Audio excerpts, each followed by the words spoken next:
La niebla bajaba cada noche sobre el pequeño pueblo de Tenancingo como un velo que lo separaba del mundo real. Era espesa, húmeda, con un olor a tierra antigua y madera podrida. Los faroles apenas podían atravesarla, y hasta los perros dejaban de ladrar cuando caía. En esas madrugadas calladas, donde el aire parecía contener la respiración, se oían voces. Voces infantiles, risitas apagadas, cantos que no pertenecían a ningún niño vivo. Una de esas noches, doña Soledad Escalante se despertó de golpe. Había creído escuchar que alguien la llamaba por su nombre, con un tono tierno, como si fuera su difunto padre. Al incorporarse en la cama, miró a su esposo, don Raimundo, profundamente dormido, la boca entreabierta y el ceño fruncido. Los 4 hijos también dormían, o al menos eso pensaba. Se puso de pie y caminó hasta el corredor de la casa, arrastrando la bata sobre el suelo de madera. Un viento helado soplaba entre las rendijas y por un momento creyó ver una figura pequeña junto al granero. Alzó la lámpara, pero no había nada, solo niebla, solo silencio. Antes de continuar, si este tipo de historias te atrapan tanto como a nosotros, te invitamos a suscribirte al canal. Cada semana traemos relatos oscuros, leyendas olvidadas y misterios reales como este. No te lo pierdas. La familia Escalante era una de las más antiguas del pueblo. Habían vivido en esa tierra por generaciones, en una casona de adobe y teja que parecía más una fortaleza que un hogar.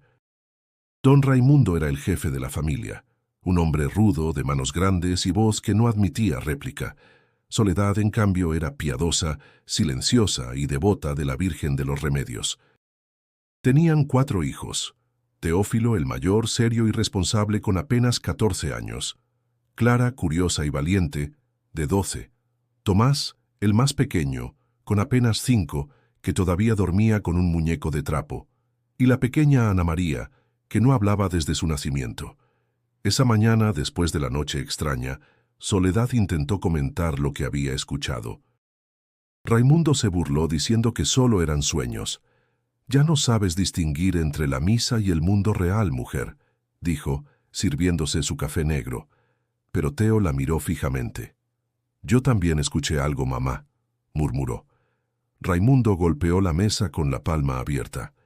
«Basta de tonterías. Aquí nadie escuchó nada. ¿Entendido?» La tensión en la cocina era palpable. Clara tomó de la mano a Ana María, que simplemente miraba al vacío. Esa misma noche volvieron los ruidos. No eran gritos ni palabras claras, sino más bien murmullos, como si alguien contara historias en voz baja. El sonido provenía del patio trasero, justo donde terminaba el terreno, cerca del árbol seco que nadie se atrevía a cortar. Teo no podía dormir. Se levantó y, sin hacer ruido, se dirigió al patio. Llevaba consigo una linterna vieja. Al alumbrar el fondo del terreno, sus ojos se toparon con algo extraño. Una sección del suelo parecía más hundida, como si alguien hubiera cavado allí tiempo atrás. Al día siguiente, le contó a Clara lo que había visto. Juntos se dirigieron al lugar, mientras los padres trabajaban en el campo. La tierra estaba reseca, pero cubierta de maleza. Comenzaron a apartarla con las manos, hasta encontrar unas piedras colocadas en círculo. En el centro, una tapa de madera podrida. «¿Será un pozo?», preguntó Clara, tocando con cuidado la tapa. «No lo sé», respondió Teo, «pero algo aquí no está bien». Esa misma tarde, Tomás apareció con la cara sucia de tierra. Decía que había estado jugando con el niño de blanco. Soledad, extrañada, le preguntó quién era ese niño, pero él solo respondió: «El que vive en el árbol seco». Soledad sintió un escalofrío. La noche anterior creyó ver algo en ese mismo lugar. Comenzó a encender velas en las esquinas de la casa y rezaba con más fervor que antes. Raimundo, en cambio, no permitía que se hablara del tema. «Esa tierra es nuestra y punto. Nada raro hay en ella». Pero por las noches, mientras dormía, comenzaba a hablar en sueños. Palabras que nadie entendía, en un idioma que parecía viejo, olvidado. Soledad lo observaba en la penumbra, con el corazón apretado. Ana María desde su cuna reía sin razón mirando hacia el rincón oscuro de la habitación. Y en el exterior, entre la niebla, las voces continuaban. Los días siguientes en la casa Escalante se vivieron con un silencio tenso, como si todos supieran que algo extraño estaba ocurriendo, pero nadie se atreviera a nombrarlo. Soledad rezaba con más fuerza. Los niños evitaban mirar hacia el árbol seco, y Raimundo se volvía más severo, como si quisiera imponer orden a fuerza de gritos. Una tarde, mientras los padres estaban en el pueblo, Teo llevó a Clara nuevamente al rincón donde habían descubierto la tapa de madera. Con una pala vieja comenzaron a remover la tierra alrededor. Cada golpe hacía temblar el suelo, como si despertaran algo enterrado. Finalmente lograron soltar la tapa. Era gruesa, húmeda, cubierta de moho y clavos oxidados. Al levantarla, un olor rancio y denso brotó desde las profundidades. No se veía mucho. El interior estaba envuelto en sombra, pero al alumbrar con una vela, Teo alcanzó a ver las paredes del pozo. Eran de piedra negra, cubierta de musgo. No había agua, solo un silencio espeso que parecía observarlos. —¿Escuchaste eso? —susurró Clara. Teo guardó silencio, pero su rostro se puso pálido. Un murmullo leve, como un quejido largo, había salido de las entrañas del pozo. Volvieron corriendo a la casa sin decir nada a nadie. Esa noche, Clara soñó con un niño que caminaba en círculos dentro de un agujero oscuro. Despertó gritando, empapada en sudor. Soledad acudió y la calmó como pudo, pero sus ojos reflejaban una preocupación profunda. A la mañana siguiente, Soledad salió al granero por leña. Al abrir la puerta notó algo extraño. El polvo sobre la mesa de trabajo tenía marcas, pequeñas huellas de manos, como si un niño hubiera pasado por ahí arrastrando los dedos. Pero los niños no iban al granero desde hacía semanas. Miró a su alrededor, conteniendo la respiración. No había nadie. Solo la madera crujiente, el olor a heno viejo y las huellas. Quiso creer que era polvo arrastrado por el viento, pero en su interior supo que no era así. Durante el almuerzo, intentó hablar con Raimundo sobre lo que había encontrado. Él la interrumpió con un golpe seco en la mesa. «Te he dicho que no vengas con cuentos», gruñó sin mirarla. «Esa casa es nuestra, ese terreno también. Y no hay nada más que tierra, madera y recuerdos». Teo se atrevió a levantar la voz. «Papá, hay algo raro en el pozo». Escuchamos quejidos. Raimundo lo fulminó con la mirada. «Basta. Ese pozo se selló antes de que nacieras. No hay nada ahí. Si te vuelvo a ver cerca, te juro que te entierro al lado». El silencio cayó sobre la mesa. Tomás dejaba caer las migas de pan sobre el suelo, distraído, y Ana María miraba hacia la ventana, como si pudiera ver algo más allá de la niebla. Esa noche, los sonidos se intensificaron. El viento parecía arrastrar voces, como si el pozo hubiera abierto una grieta invisible por donde escapaban los susurros del pasado. Soledad, acostada junto a su esposo dormido, oyó con claridad una risa infantil que se desvanecía entre las sombras. Se levantó sin hacer ruido, bajó las escaleras y cruzó el corredor. Al llegar al patio, la niebla era tan espesa que apenas podía ver sus manos. Pero el pozo parecía brillar débilmente, como si respirara. Soledad cayó de rodillas. Rezó en voz baja, temblando. No sabía qué pasaba, pero sentía que lo que fuera que vivía ahí abajo había despertado, y no tenía intención de volver a dormir. Al día siguiente, Clara fue al cuarto de Teo. Tenía los ojos rojos, no había dormido. Le mostró algo que había encontrado escondido entre sus libros, una piedra pequeña, tallada con un símbolo extraño, en forma de espiral con una línea cruzándola. «Estaba debajo de mi almohada», dijo. «¿Tú la pusiste?» Teo negó. Nunca la había visto. Tomás entró al cuarto con su muñeco en brazos y dijo sin emoción: «El niño del pozo dice que ya casi es hora». Soledad los escuchó desde la puerta y sintió un nudo en el pecho. ¿Qué significaba ya casi es hora? ¿Hora de qué? Esa tarde, mientras limpiaba el corredor, vio algo que le hizo soltar el trapo al suelo. Ana María había escrito algo en la pared con carbón. Una palabra, mal formada pero legible. Atrás. La niña nunca había aprendido a escribir. Nunca había pronunciado una palabra. Pero ahí estaba con el carbón aún en la mano mirándola fijamente, como si supiera exactamente lo que había hecho. El rumor sobre las voces nocturnas comenzó a colarse entre los pasillos del pueblo. Tenancingo siempre había sido un lugar de secretos, donde las palabras se pesaban antes de decirse y los silencios lo decían todo. Pero en los últimos días, algunos vecinos habían empezado a mirar con inquietud hacia la casa de los Escalante.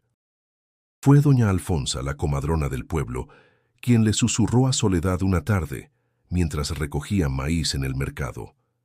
Si algo raro pasa en tu casa, deberías ir a ver a Ismelda. Soledad frunció el ceño. No le gustaba hablar de esas cosas. ¿La bruja del cerro? Susurró más por miedo que por burla. No es bruja, corrigió Alfonsa, cruzando los dedos sobre el pecho. Es vieja, sí, ciega también. Pero ve más que todos nosotros juntos. Soledad lo pensó durante días. Mientras tanto, los ruidos se hacían más intensos. Ana María había comenzado a escribir palabras sueltas en las paredes con carbón. Ven, abajo, escucha, nunca delante de nadie. Las palabras simplemente aparecían al amanecer, y Raimundo, cada vez más irascible, comenzó a beber por las noches. Finalmente, una mañana Soledad envolvió pan y manteca en un pañuelo, se cubrió con su rebozo y subió sola por la vereda del cerro. El camino era estrecho, cubierto de raíces y ramas secas. Nadie subía ahí desde hacía años. La cabaña de Ismelda estaba hecha de piedra y barro cubierta de musgo. De la chimenea salía un humo delgado y oloroso. Tocó la puerta con miedo. «Pasa», dijo una voz ronca desde dentro, antes de que pudiera anunciarse. Soledad entró.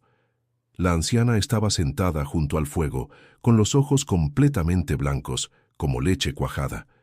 Una manta tejida le cubría las piernas, y sobre la mesa había hierbas secas y figuras talladas en hueso. «Te esperaba», dijo Ismelda sin moverse. La tierra no guarda silencio cuando algo despierta. Soledad se estremeció. No había dicho una sola palabra aún. Mi casa, mi familia. Escuchamos cosas.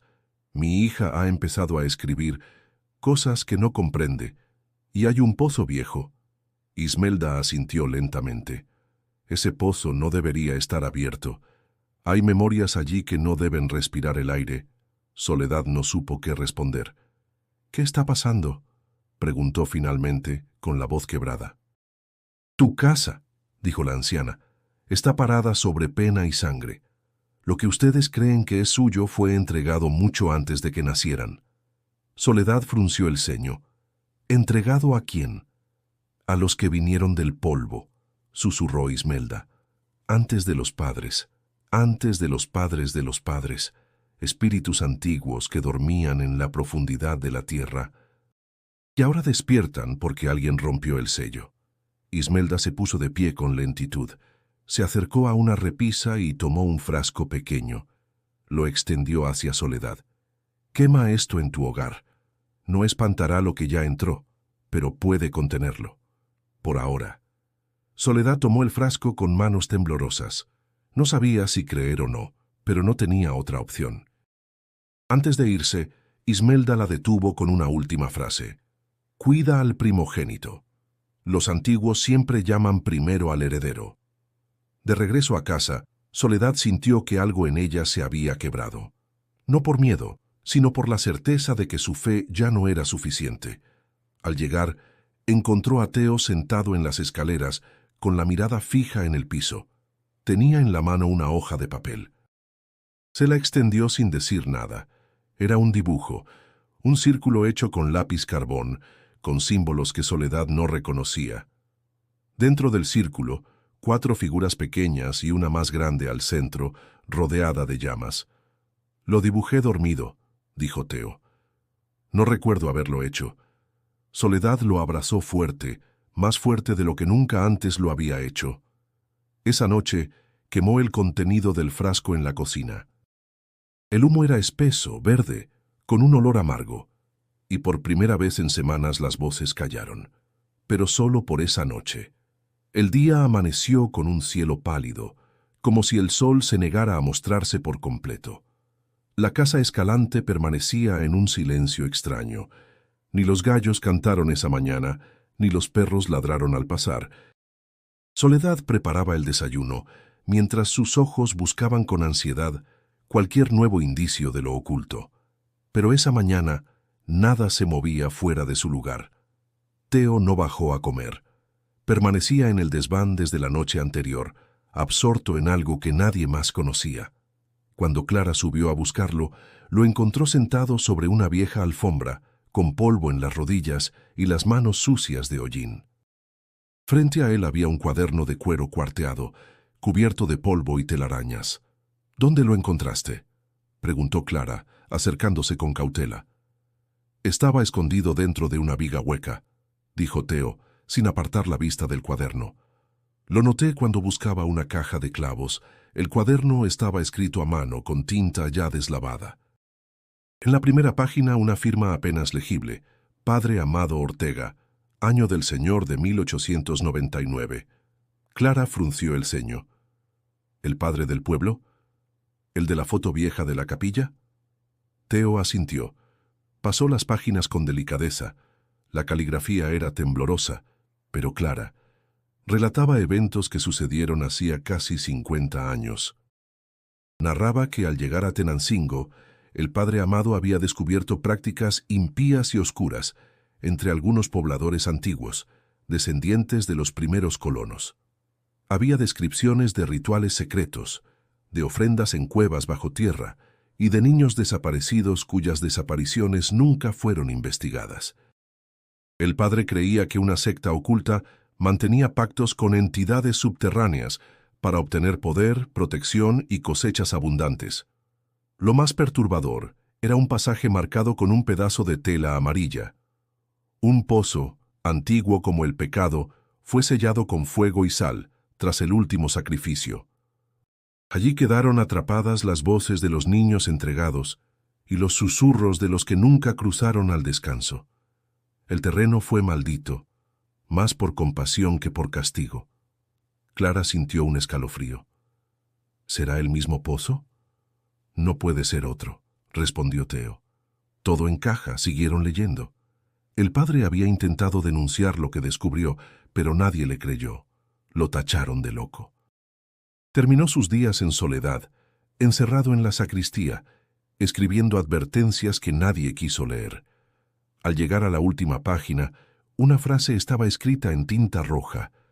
Si esta tierra vuelve a abrirse, que quien la descubra renuncie a todo, o será consumido por aquello que clama desde abajo.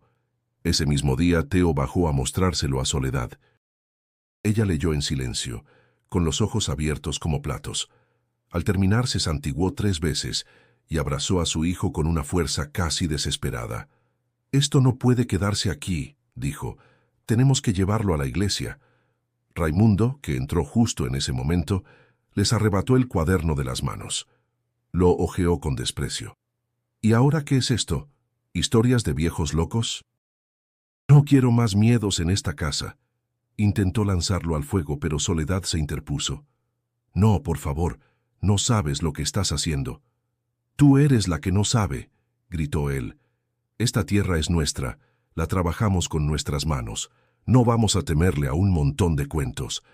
Guardó el cuaderno en un cajón con llave y subió a su cuarto dando portazos. Soledad quedó temblando. Esa noche, Tomás volvió a hablar dormido. Sus palabras no eran suyas. Hablaba en un tono adulto, grave, con un idioma que nadie entendía. Ana María comenzó a llorar al escucharlo, cubriéndose los oídos con las manos. Teo bajó al desván en secreto. Sentía que el cuaderno no estaba seguro. Al entrar se quedó helado. En el suelo de madera, debajo de donde había encontrado el cuaderno, alguien, o algo, había tallado el mismo símbolo que Clara encontró en la piedra días antes. Una espiral cruzada por una línea recta. Era como si la madera hubiera sido quemada desde dentro. Y entonces, desde el rincón oscuro del desván, se escuchó una risa, No era de ningún miembro de la familia. El amanecer llegó con un aire enrarecido. Una niebla más espesa de lo habitual se colaba por las rendijas y un olor punzante flotaba en el ambiente. Soledad se despertó con náuseas. Al salir al patio trasero, encontró a 3 gallinas muertas, con los cuerpos intactos pero los ojos completamente blancos. No había sangre ni rastro de lucha. Simplemente estaban vacías. Clara se tapó la nariz al acercarse. «Huele a podrido», dijo, pero Soledad reconoció ese aroma. No era podredumbre común, era algo más sulfuroso, como azufre húmedo, un olor que se adhería a la ropa y al alma. A lo largo del día, otros animales comenzaron a enfermar. El burro no quiso levantarse, y los cerdos chillaban sin razón, golpeando sus cabezas contra las paredes del corral. Raimundo, que aún tenía el cuaderno encerrado bajo llave, se mostraba nervioso. Bebía en silencio, sin mirar a nadie a los ojos. Al anochecer, Tomás empezó a reírse solo en la esquina de la sala. Tenía el muñeco de trapo en las manos y murmuraba palabras que no eran suyas. «¿Con quién hablas, mi amor?», preguntó Soledad acercándose. «Con el niño de la cueva», respondió Tomás como si fuera lo más natural del mundo. «Dice que hoy quiere jugar con Ana María». Soledad sintió un espasmo en el pecho. Clara, que estaba cerca, tomó de inmediato a su hermana pequeña de la mano. Ana María no reaccionó. Tenía los ojos fijos en el fuego de la chimenea, completamente ausente. «¿Qué cueva?», preguntó Clara. Tomás señaló en dirección al pozo. «La cueva de abajo, donde se ríen». Raimundo se levantó bruscamente de la mesa, tropezando con la silla. «Basta, estoy harto de esos cuentos. No quiero escuchar más nombres inventados ni fantasías baratas». Soledad trató de calmarlo, pero él empujó la mesa con tal fuerza que los platos cayeron al suelo. Salió de la casa dando tumbos, con el sombrero mal puesto y la botella en la mano. Esa noche, Soledad no durmió. Encendió todas las velas del altar, rezó en voz baja y mantuvo a los niños cerca. El viento golpeaba las ventanas, y en los momentos de silencio se escuchaban pasos afuera. Pasos pequeños. Teo, que fingía dormir, sintió que alguien lo observaba. Abrió los ojos y vio que la figura de Tomás estaba de pie junto a su cama. «No quiero que se la lleven», susurró el niño. «¿Quién, Tomás?» «Los que viven abajo, los que cantan». Antes de que pudiera responder, el aire en el cuarto se volvió más frío. Un golpe seco resonó desde el techo. Teo saltó de la cama y corrió al pasillo. Desde el desván, un olor horrible bajaba por la escalera. No era humo, no era humedad, era azufre. A la mañana siguiente, Soledad subió con Teo para investigar. Al abrir la trampilla del desván, ambos se taparon la nariz. El aire estaba pesado, como si se hubiera podrido algo allá arriba. Pero no encontraron animales muertos, ni restos de comida. Solo una figura dibujada con ceniza en el suelo, un círculo abierto, dentro del cual había una cruz invertida. «Esto no estaba aquí antes», dijo Teo. «Alguien quiere entrar», murmuró Soledad, más para sí misma que para su hijo. Tomás comenzó a comportarse de manera extraña. Ya no respondía por su nombre, no reconocía a sus hermanos y hablaba como si viviera en otro tiempo. Le preguntaron qué quería y él solo respondió: «El niño de la cueva dice que Ana María tiene la voz que falta». Esa frase dejó a todos paralizados. Ana María no hablaba. Nunca había dicho una sola palabra desde que nació. Pero esa noche, mientras dormía, murmuró algo por primera vez. Una canción. Era una melodía lenta, antigua, sin palabras claras, pero todos los que la escucharon supieron que no era un canto de cuna, era un lamento. Clara despertó sobresaltada. Salió al corredor y encontró a Tomás de pie frente al espejo. Sonreía, pero, en el reflejo, no estaba sonriendo. Volvió corriendo a su cuarto. Ya no sabía si lo que vivían era sueño o pesadilla, y en la madrugada, cuando todo parecía calmarse, el pozo volvió a emitir un sonido. No era un quejido, era una risa. Las noches se habían vuelto eternas. La familia Escalante vivía en un estado de alerta constante, con los sentidos afilados y el alma entumecida por el miedo. Las velas se convirtieron en su única defensa. Soledad las encendía en cada rincón de la casa, rezando mientras los niños dormían, o fingían dormir. El viento ya no era viento. Silbaba entre las rendijas con una cadencia irregular, como si arrastrara susurros desde el pozo hasta las habitaciones. La madera crujía sin razón. Las sombras bailaban en las paredes, proyectadas por una luz que parecía moverse sola. Teo despertó con el pecho ardiendo. Al incorporarse, sintió un escozor profundo en la piel. Se miró frente al espejo, levantó la camisa y vio 3 marcas rojizas en su pecho, como si algo lo hubiera quemado. Eran 3 líneas rectas formando un triángulo invertido. Despertó a Clara. Ella intentó limpiar las marcas con agua, pero no desaparecieron. ¿Cuándo te pasó esto?, preguntó. No lo sé. Anoche soñé que caminaba dentro del pozo, pero no era sueño. Pude sentir el suelo bajo mis pies, la humedad, las voces. Clara lo abrazó sin decir nada. Ambos sabían que lo que fuera que los rondaba ya estaba dentro. Esa tarde, Soledad fue de nuevo al cerro. Ismelda la recibió en silencio, con el rostro cubierto por una manta. Las marcas han aparecido, dijo Soledad, sin necesidad de explicaciones. Están en el cuerpo de mi hijo. Ismelda levantó la cabeza. Sus ojos blancos brillaban con una extraña intensidad. El pacto ha despertado. El pozo fue abierto y la promesa exige cumplimiento. Soledad temblaba. ¿Qué puedo hacer? La anciana buscó entre sus cosas una bolsa de cuero, de la que sacó un puñado de hierbas, piedras negras y un hilo rojo. Realizaremos un ritual. No lo romperá, pero retrasará el llamado. Debes hacerlo esta noche. Usa las velas, el agua bendita y esto. Soledad regresó antes del anochecer. Convocó a los niños en la cocina, donde armó un pequeño altar con lo que Ismelda le dio. Raimundo no apareció. Se había encerrado en el granero desde la mañana, bebiendo y murmurando cosas sin sentido. El ritual fue silencioso. Soledad marcó con agua bendita las frentes de sus hijos, rodeó la casa con sal y colocó una piedra negra bajo la almohada de cada uno. Luego ató un hilo rojo en la muñeca de Teo. «Esto te protegerá del primer llamado», le dijo mirándolo a los ojos. «No lo cortes, pase lo que pase». Esa noche, el silencio fue más pesado que nunca. Las velas comenzaban a apagarse solas, una por una. No por corrientes de aire, no por descuido. Se extinguían como si una mano invisible las apretara. Clara se despertó al oír un crujido en el pasillo. Se levantó lentamente, tomó una vela y salió. Las sombras se alargaban más de lo normal, serpenteando por las paredes. Al pasar frente al cuarto de sus padres, la puerta estaba entreabierta. Dentro su madre dormía con los ojos entrecerrados, murmurando oraciones. Pero Raimundo no estaba. Siguió caminando hasta el final del corredor. El acceso al desván estaba abierto. «Papá», susurró subiendo con cuidado.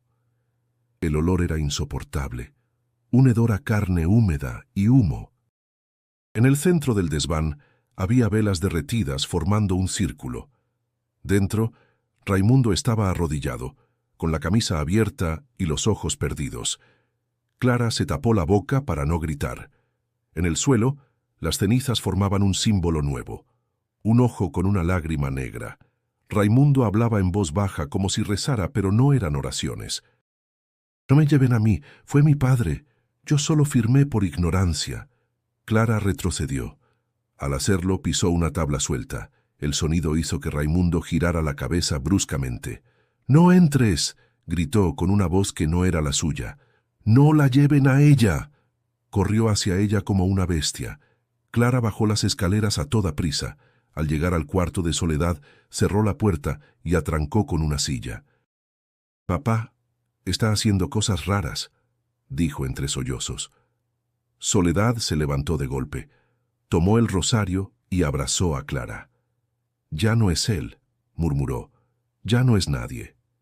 Y mientras la madrugada se arrastraba sobre la casa, Una figura pequeña cruzaba el corredor. Nadie la vio. Solo el fuego de la vela tembló a su paso. El sol no se atrevió a salir del todo aquella mañana. Una penumbra densa cubría el terreno de los Escalante, como si el día estuviera atrapado en la garganta de la noche. Soledad preparaba café con las manos temblorosas. Clara no se despegaba de su lado, aún perturbada por lo que vio en el desván. Raimundo no bajó. Nadie quiso subir a buscarlo. Teo, después de asegurarse de que sus hermanos menores estaban seguros en su cuarto, se acercó a su madre. «Tenemos que volver al pozo. Necesitamos saber qué hay ahí abajo». Soledad negó con la cabeza. «Eso ya no es asunto nuestro». «Sí lo es», dijo Teo con una madurez repentina en su voz. «Nos eligieron. A mí. No sé por qué, pero lo hicieron». Soledad miró a su hijo como si lo viera por primera vez. Algo en sus ojos había cambiado. No era miedo, era determinación. Clara se unió sin dudarlo. «No podemos seguir esperando a que algo más se lleve a Tomás». Esa misma tarde, mientras Soledad dormía de agotamiento y Raimundo seguía encerrado en su rincón de locura, los hermanos salieron al patio trasero con palas, sogas y una linterna. La tapa del pozo seguía allí, cubierta de humedad y hojas secas. Teo la retiró con esfuerzo. El hedor era más fuerte que antes, casi tangible. Clara envolvió su rostro con un pañuelo. «No te acerques mucho», advirtió Teo mientras ataba la cuerda a un tronco firme. «No vas a bajar tú solo. Solo necesito mirar. Si no hay fondo, regresamos. Si hay...» Clara no respondió. Teo descendió con cuidado. Cada metro que bajaba la oscuridad lo envolvía más. La linterna iluminaba apenas unos centímetros a su alrededor. Las paredes del pozo eran rugosas, cubiertas de líquenes y algo más. Marcas. Símbolos tallados en piedra, algunos recientes, otros desgastados por el tiempo. A unos 6 metros de profundidad, tocó fondo. No era agua lo que pisaba, era lodo espeso, casi negro. Al girar sobre sí mismo, la luz de la linterna captó algo brillante. Se agachó y desenterró un objeto con las manos, una muñeca de trapo completamente empapada, sin ojos, con la boca cosida con hilo rojo. Teo tragó saliva. No era una muñeca cualquiera. Esa tela, esos hilos, los conocía. Era el mismo tipo que usaba su abuela para coser. Junto a la muñeca, algo más emergía del lodo. Eran huesos, pequeños, frágiles, no uno ni dos, decenas. Clara gritó desde arriba. «Teo, sube ya, el agua». El lodo comenzaba a moverse, no con burbujas, sino como si algo se desplazara por debajo. Teo trepó la cuerda con urgencia. Al llegar arriba, ambos miraron al interior. El fondo del pozo burbujeaba, y un líquido oscuro comenzaba a subir lentamente. «Esto no es agua», dijo Clara horrorizada. Corrieron de vuelta a la casa. Soledad despertó al verlos entrar con el rostro cenizo. «¿Qué hicieron?», preguntó con voz temblorosa. Teo colocó la muñeca sobre la mesa. Esto estaba allá abajo, con huesos de niños, decenas. Soledad cayó de rodillas. Comprendió al instante. El pozo no solo era antiguo, era una fosa. En ese momento se escuchó un golpe seco. Ana María, que hasta entonces no había emitido sonido alguno, comenzó a reír. Una risa débil, entrecortada, pero que no era suya. Soledad corrió hasta ella. La encontró sentada junto al espejo del corredor, dibujando con un pedazo de carbón sobre el vidrio. Dibujaba una figura encorvada, de brazos largos y boca cosida. «¿Quién es, hija?», preguntó Soledad, intentando controlar el temblor de su voz. Ana María alzó los ojos y por primera vez dijo una palabra. «Mamá». No era su voz. Raimundo apareció en el umbral, con los ojos enrojecidos y la ropa sucia. La maldición no era una amenaza, era un acuerdo. Yo no lo hice, fue mi padre, pero heredé la deuda. Soledad lo miró con odio. «¿Qué hiciste?». «Nos dieron esta tierra por una ofrenda, a cambio de prosperidad. Mi padre ofreció al hijo primogénito de cada generación. Yo debía, pero no pude. Clara se tapó la boca. Teo estaba paralizado. Ahora vienen por él, murmuró Raimundo, porque el pozo fue abierto, y en el exterior se escuchó un gorgoteo húmedo, como si la tierra hubiera comenzado a respirar. La casa estaba en silencio, pero no era paz lo que se sentía. Era la calma falsa antes de la tormenta. Soledad mantenía a los niños cerca, con la mirada fija en el pasillo, como si esperara que algo cruzara por allí en cualquier momento. Clara, aún temblando por la confesión de su padre, buscó consuelo entre los objetos viejos del desván. Necesitaba comprender qué más había sido ocultado por generaciones. Empujó cajas, abrió cofres, movió telas cubiertas de polvo, hasta que encontró el costurero antiguo de su abuela materna. Era de madera oscura, con herrajes oxidados. Al abrirlo, el chirrido del metal la hizo estremecer. Dentro había botones, hilos, agujas, y al fondo, cuidadosamente doblada, una hoja de papel envejecido. La desdobló con manos lentas. Era una carta. La caligrafía era fina pero firme, como la de alguien que escribe con plena conciencia de lo que dice. En la parte superior estaba dirigida al heredero del dolor. Clara tragó saliva. Leyó en voz baja: «Si esta carta ha llegado a tus manos, es porque el ciclo se ha reabierto». El nombre Escalante pesa con un juramento que no fue pronunciado en voz alta, pero sí grabado en la tierra misma. Cada primogénito ha sido señalado, y cada madre ha cargado con el silencio. La deuda no es de un hombre, sino de una sangre entera. Se ofreció un linaje a cambio de años de bonanza. Los frutos crecieron, las lluvias fueron justas, las cosechas generosas. Pero todo pacto se cobra, y éste se alimenta de lo que más duele, la carne inocente. Si lees esto, no huyas. Lo que reclama la tierra toma. Clara sintió que se le rompía algo dentro. Bajó corriendo a mostrarle la carta a Soledad. «Mamá, lo sabían. Desde antes que tú nacieras, desde antes que el abuelo Raimundo naciera. Todos sabían». Soledad la abrazó fuerte. Lágrimas calientes le corrían por las mejillas. «Yo no lo sabía, hija. Te juro que no lo sabía. Pero nos lo dejaron escrito. Nos prepararon para esto». Teo, que había escuchado desde la puerta, tomó la carta y la leyó en silencio. Luego alzó la mirada. «No van a llevarme». Sus palabras no fueron desafiantes, fueron definitivas. Esa noche Tomás desapareció. El caos estalló al amanecer. Soledad despertó con un presentimiento en el pecho. Fue directo al cuarto del pequeño, y solo encontró la cobija arrugada y el muñeco de trapo en el suelo. La ventana estaba abierta. «¡Tomás!», gritó. «¡Tomás! ¡Mi niño!». Salieron todos al patio. Gritaron su nombre hasta desgarrarse la garganta. No había huellas ni señales de forcejeo, pero junto al pozo encontraron un rastro de barro oscuro. Raimundo cayó de rodillas. No era él el que debía irse. Teo apretó los puños. Sí lo sabían, todos. Por eso nunca dijeron nada. Clara miraba el pozo con ojos de piedra. Él hablaba con el niño de la cueva. Quizá todavía esté vivo. Soledad se sostuvo en ella. «No digas eso, no, por favor». Pero en el fondo de su corazón, una chispa de esperanza nació entre el dolor. Si había un vínculo entre Tomás y esa presencia, quizás aún no era tarde. Esa misma tarde, Clara volvió al costurero. Revisó cada rincón buscando más pistas, y las encontró. Un trozo de tela bordada con símbolos similares a los que Teo había encontrado bajo su almohada semanas antes. Entre ellos, uno se repetía, un círculo cruzado por una línea diagonal. «Este símbolo es una llave», murmuró. «Algo nos están intentando decir». Teo asintió. «Y si es una llave, tiene que haber una puerta». Raimundo, que escuchaba desde el umbral, con el rostro desencajado, murmuró: «No hay puerta más antigua que el pozo». La lluvia empezó a caer de repente, con una fuerza inusual. Los truenos retumbaban como si la montaña gritara.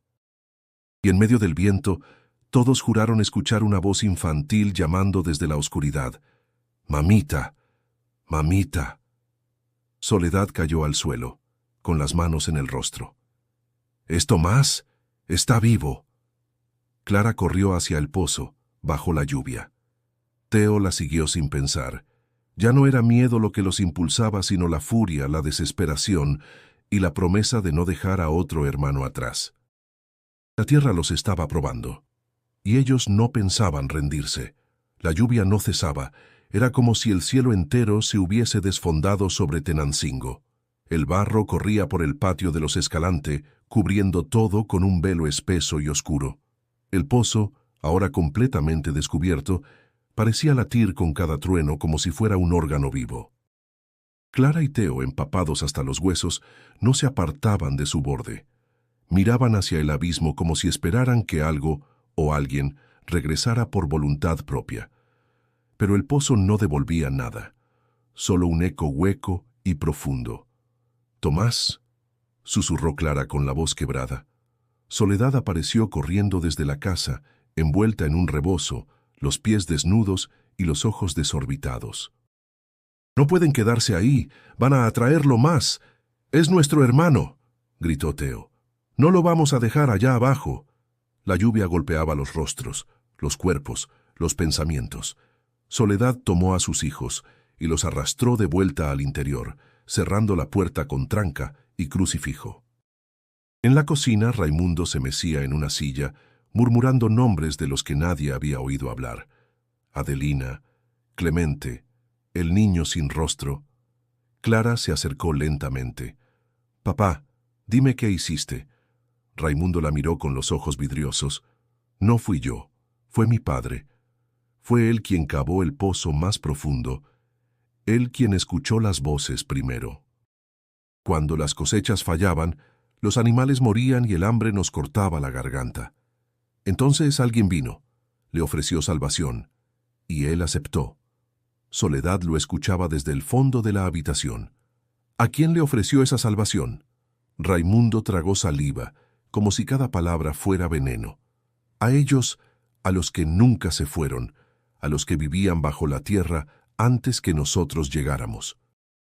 ¿Qué les dio?, insistió Teo. A un niño cada generación. El primogénito. Mi abuelo dio a su hermano. Mi padre debía darme a mí, pero huyó. Y yo no pude dar a Teo. El silencio se hizo total. Solo se escuchaba el tambor constante de la lluvia en el techo. Entonces, la casa tembló. Un crujido profundo recorrió el suelo, subiendo por las paredes como un lamento. Clara corrió al pasillo. Gritó: «La pared tiene marcas nuevas». Todos fueron hasta allí. Donde antes había yeso liso, ahora surgían símbolos grabados con precisión, espirales, ojos, líneas curvas que formaban rostros grotescos, y en el centro un nombre escrito con algo más oscuro que carbón. «Tomás». Soledad se derrumbó. Teo cayó de rodillas, golpeando el suelo con los puños. «¡Él no! ¡No lo van a tener!». De pronto, algo se escuchó. No en la casa, sino bajo sus pies. Un sonido húmedo, denso, como si la tierra respirara. Corrieron al cuarto de Tomás.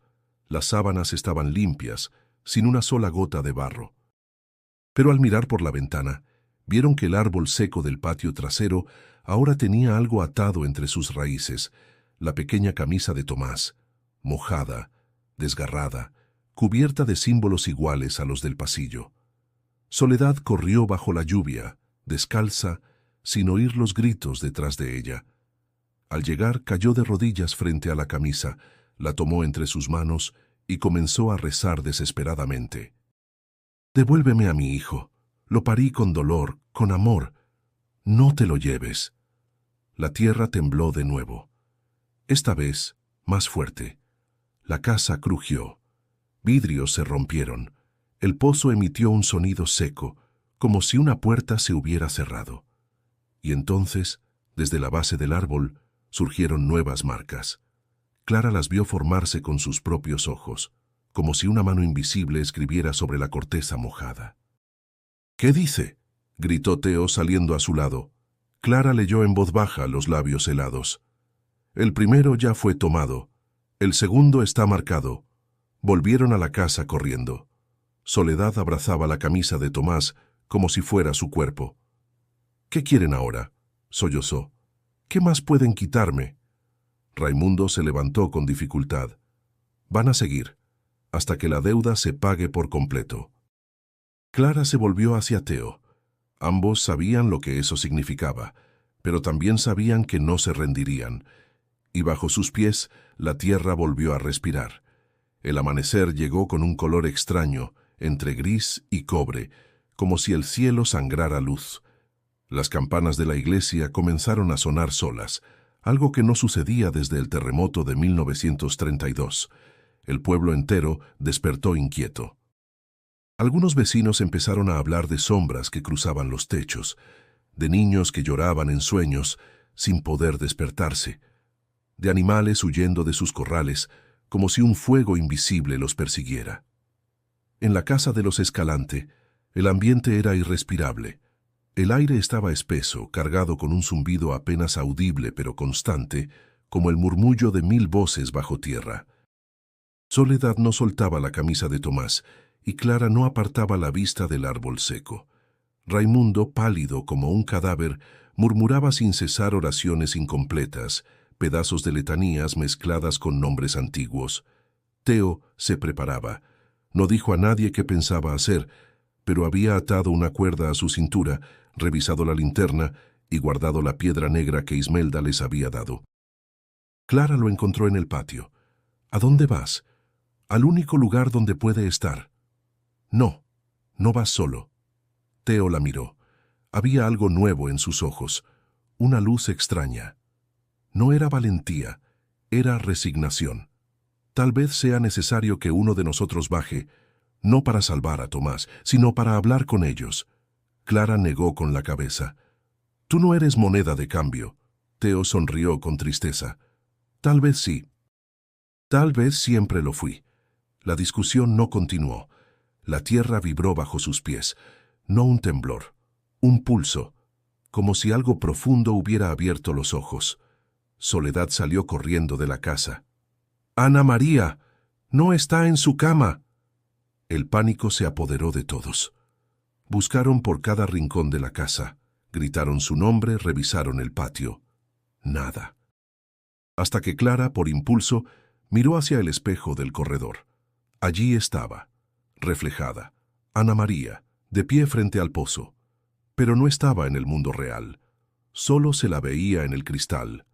Clara se acercó al vidrio con cautela. «¿Ana?». La niña volteó lentamente. Su rostro era el mismo, pero sus ojos estaban completamente negros. En su mano sostenía el muñeco de trapo de Tomás. «Mamá no puede verme». «Pero tú sí». La voz no venía del espejo, venía de dentro de la casa. Teo, sin dudar, corrió al desván. El cuaderno del padre Amado seguía en su escondite. Lo abrió y buscó las últimas páginas, las que hablaban del ritual. Allí decía: «Cuando el reflejo muestre lo oculto, la última luz deberá tocar el alma encadenada. Solo entonces se abrirá el velo». Teo bajó corriendo. «Tenemos que llevar un espejo al pozo, ahora». Clara no preguntó. Tomó el marco del corredor y lo envolvió con una manta. Entre todos lo llevaron hasta el borde del pozo. El agua oscura, si podía llamarse agua, burbujeaba. La cuerda seguía atada al tronco. Teo colocó el espejo justo frente a la abertura, y allí estaba, Ana María parada al fondo, como si flotara. A su lado una silueta más pequeña, tomada de su mano. «¡Tomás!», gritó Soledad. Las dos figuras alzaron la vista, las campanas volvieron a sonar. «¿Qué hacemos ahora?», preguntó Clara. Teo se acercó al borde. «La última luz debe ser el amanecer». Esperaron. El cielo clareó lentamente. El primer rayo de sol tocó el cristal del espejo, y en ese instante el reflejo comenzó a arder. No con fuego, sino con una luz blanca, pura, casi insoportable. Ana María gritó desde dentro: «Me duele, pero él me tiene, no lo suelta». Soledad cayó de rodillas. «Tómame a mí». Déjalos a ellos, por favor. Pero la tierra no respondía a súplicas, respondía a actos. Teo se paró frente al pozo. Si necesitan un heredero, entonces me tendrán. Y sin esperar respuesta, saltó. Clara gritó, pero ya era tarde. El cuerpo de Teo desapareció en la oscuridad y el espejo se partió en 1000 pedazos. El silencio fue absoluto, hasta que, desde dentro del pozo, una voz clara rompió la calma. Uno por uno, la deuda se salda. Y en el aire, una risa infantil se desvanecía. La caída de Teo al pozo dejó un vacío que ningún grito pudo llenar. Clara se arrodilló al borde, el corazón golpeándole el pecho con tanta fuerza que creyó que se rompería. Soledad no hablaba. Tenía la mirada perdida, los labios resecos y las manos apretando la cruz del rosario con tanta fuerza que sangraba. Las campanas de la iglesia dejaron de sonar, como si hubieran sido silenciadas por una voluntad superior. El aire se volvió pesado. Los pájaros del monte dejaron de volar. El pozo, ahora más oscuro que nunca, parecía satisfecho. Por un momento. Esa misma noche, Clara no pudo dormir. El silencio era más violento que cualquier ruido. En sus sueños, vio a Teo en pie frente al pozo, pero no era el mismo. Estaba más alto, sus ojos eran completamente blancos, y su boca estaba cosida con hilo rojo. «Ahora me toca a mí esperar», dijo, aunque sus labios no se movieran. Clara despertó gritando. Soledad corrió a abrazarla, pero sus manos temblaban tanto que apenas podía sostenerla. «No fue en vano, ¿verdad, mamá? Dime que no fue en vano». Pero Soledad no respondió. A la mañana siguiente, Ana María volvió a aparecer en su cama. Nadie supo cómo. Estaba dormida, con la respiración serena, como si jamás hubiese desaparecido. A su lado, sobre la almohada, estaba el muñeco de trapo de Tomás, con una lágrima bordada en hilo negro. Cuando despertó, Ana María abrió los ojos y susurró: «Teo está allá abajo. Dice que la puerta no se ha cerrado». Raimundo escuchó desde el pasillo. Su rostro, desgastado por la culpa, parecía haber envejecido 10 años en un día. Se acercó y tomó a Ana María en brazos. «¿Qué puerta?», preguntó con voz ronca. La niña lo miró fijo. «La de los que faltan». Soledad sintió que la casa entera se derrumbaba por dentro. «¿Qué significa eso? ¿Qué quieren ahora? Ya se llevaron a Tomás, ya se llevaron a Teo». Ana María bajó la mirada. «No es suficiente.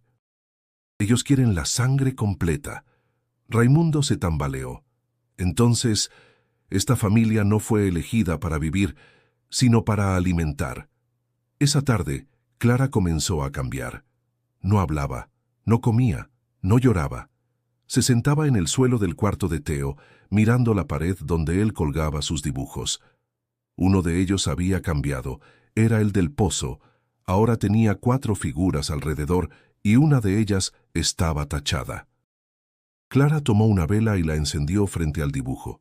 Si el sacrificio de Teo no cerró la puerta, entonces alguien tiene que hacerlo desde este lado. «No», dijo Soledad, «no vamos a perder a nadie más». «Tal vez no es perder», dijo Clara. «Tal vez es entregar con conciencia lo que ellos tomaron por la fuerza». Raimundo apareció detrás de ellas. «No», repitió él, «no serán ustedes». Soledad y Clara lo miraron. «Yo abrí la herida. Yo debo cerrarla». Sin decir más, Raimundo bajó al sótano. De allí sacó una caja de madera que nadie había visto antes. Dentro había un cuchillo antiguo, con símbolos grabados en la hoja. «Mi padre lo escondió para que nadie más cumpliera el pacto.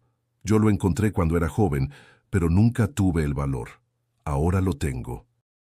Clara intentó detenerlo, pero Soledad la sostuvo. «Si él quiere dar la vida por ustedes, no lo detengas». Raimundo salió de la casa sin mirar atrás.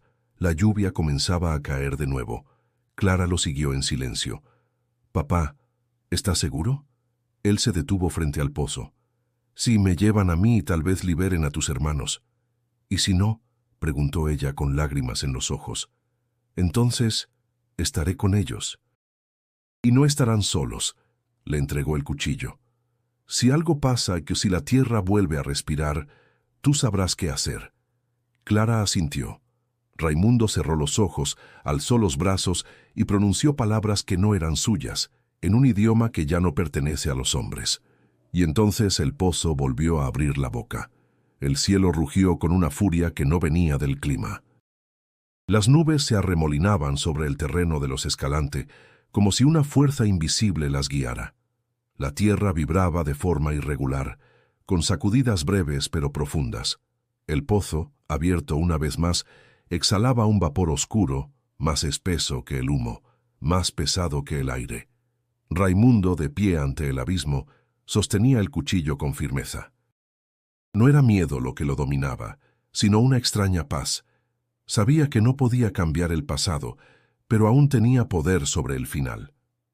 Clara observaba desde atrás. Las palabras del ritual seguían resonando en sus oídos, aunque no las comprendiera. Eran sonidos antiguos, secos, como el crujir de huesos bajo la tierra. Raimundo alzó el brazo. El filo del cuchillo brilló bajo o que restaba da luz da tarde.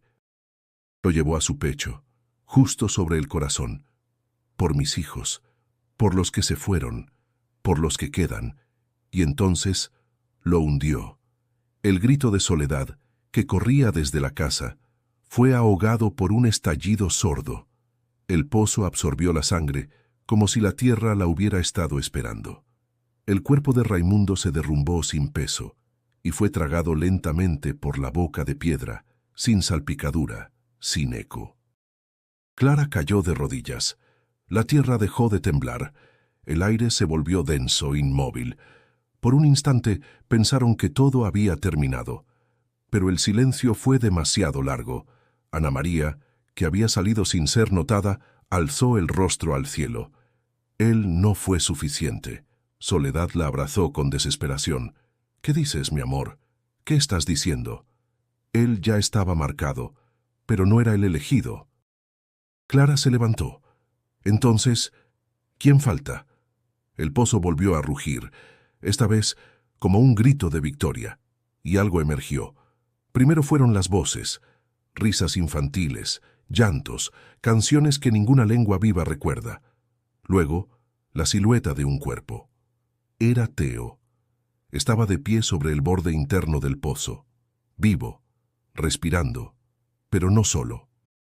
Detrás de él, como brotando de la piedra, aparecían manos pequeñas, negras, huesudas, ojos sin párpados, bocanadas de aire húmedo que traían consigo el olor a sangre vieja. Teo dio un paso adelante. «No puedo salir, si no hay otro que entre». Clara dio un paso al frente. «No, tú diste todo, no te vas a quedar ahí». Teo la miró, sonrió con tristeza. «No lo entiendes, Clara. Esto no se trata de quién se va, se trata de quién cierra la puerta desde adentro. Entonces salgamos todos. Teo, por favor». Pero el pozo ya comenzaba a cerrarse. Las paredes internas se contraían como un músculo, las voces se hacían más fuertes. Teo miró a Ana María. «Cuídalos, a todos». Y luego, sin esperar más, se arrojó de nuevo al abismo. Esta vez, con voluntad, con propósito. El grito de Clara rasgó el cielo. El pozo rugió una última vez, y una explosión sorda sacudió el suelo. Una luz roja, como fuego contenido, se elevó hacia el cielo y se disipó. El silencio volvió. El pozo estaba sellado, no con una tapa, sino con piedra sólida, sin una sola grieta, como si nunca hubiese estado ahí.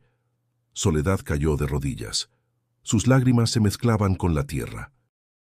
Ana María se aferró a Clara, que apenas podía sostenerse en pie. Y en la brisa, por primera vez en semanas, no hubo voces, no hubo risas, solo un leve murmullo, como un suspiro, de descanso. El pozo se cerró, y con él todo cambió. El silencio que quedó no era el mismo que antes. No era un silencio cargado de amenazas o susurros, sino uno real, profundo. Como si la tierra hubiese exhalado después de siglos conteniendo el aliento. Soledad, de pie frente al lugar donde el pozo había estado, no encontraba palabras.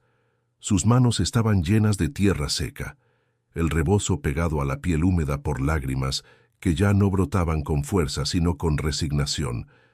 Ana María se aferraba a su cintura. Clara, en cambio, no se movía. Se había quedado sentada en la misma posición desde que Teo desapareció por última vez, con la mirada clavada en el círculo de piedra ahora sellado. El pueblo también cambió, no de forma visible al principio, pero lentamente. Las gallinas volvieron a cantar, los perros dejaron de ladrar al vacío. Incluso el viento volvió a soplar sin arrastrar voces. Pero los Escalante no volvieron a ser los mismos. Días después, Soledad comenzó a enfermar. Nadie supo decir qué tenía. No había fiebre, no había dolor físico.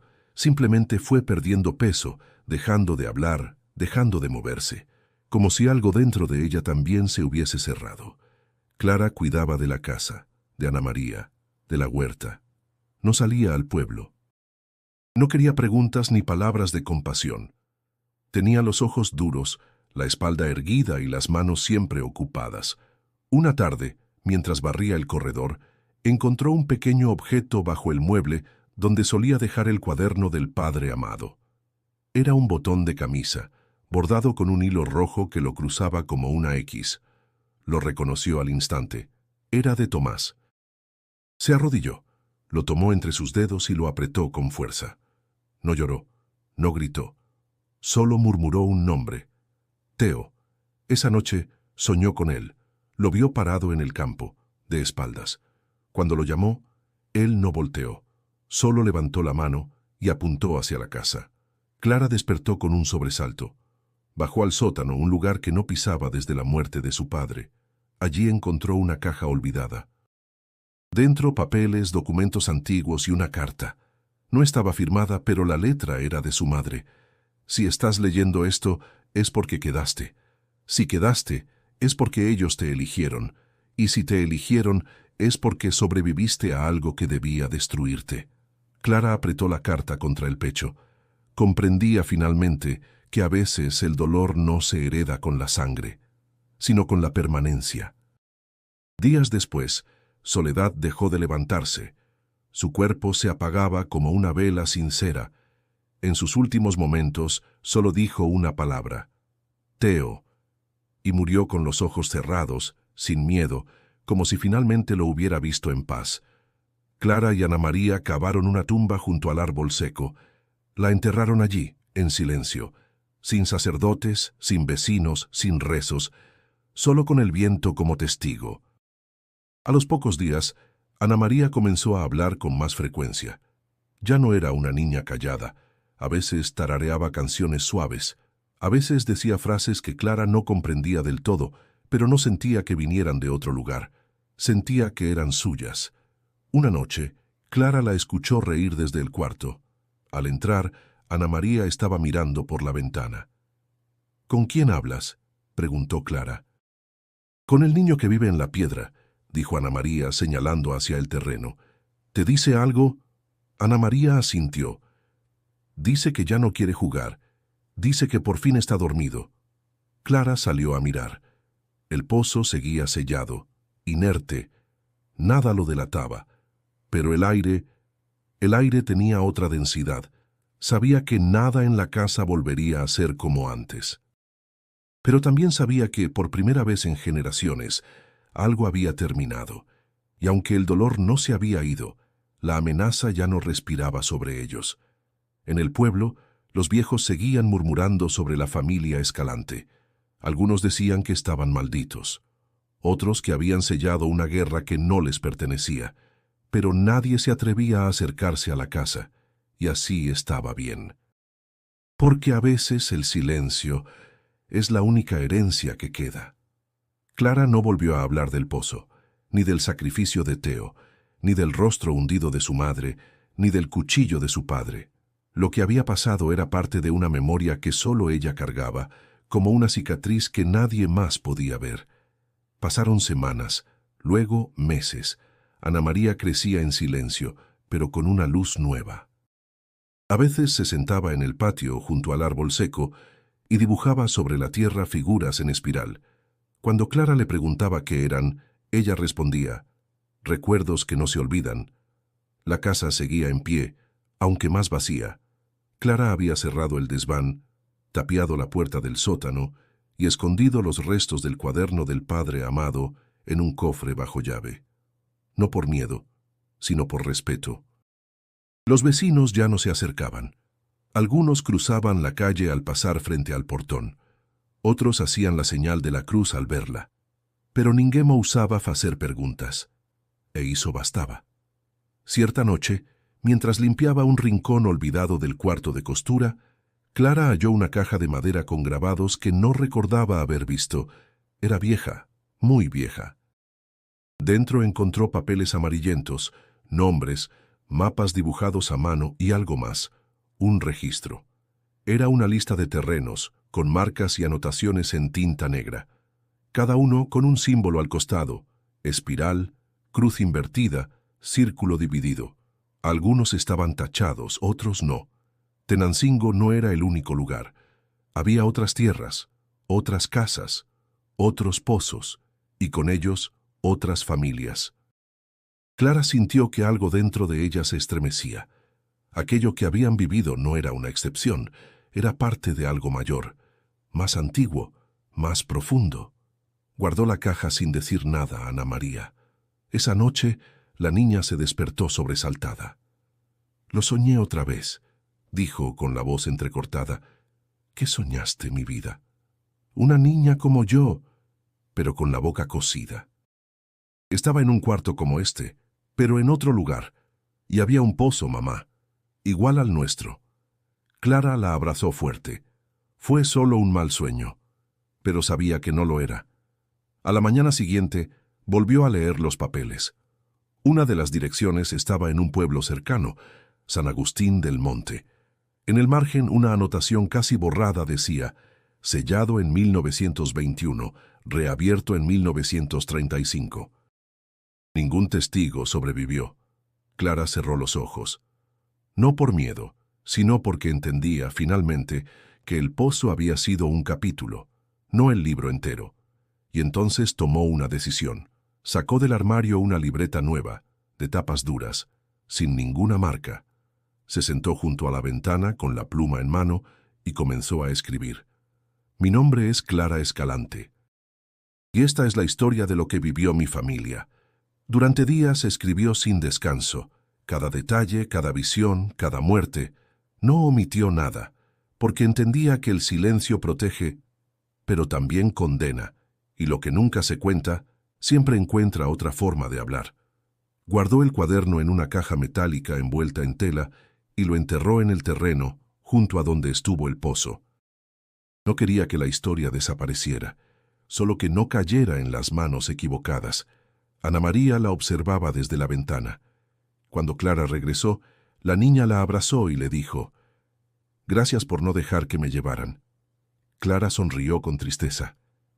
«A veces creo que ya nos habían llevado a todos, solo que no lo sabíamos».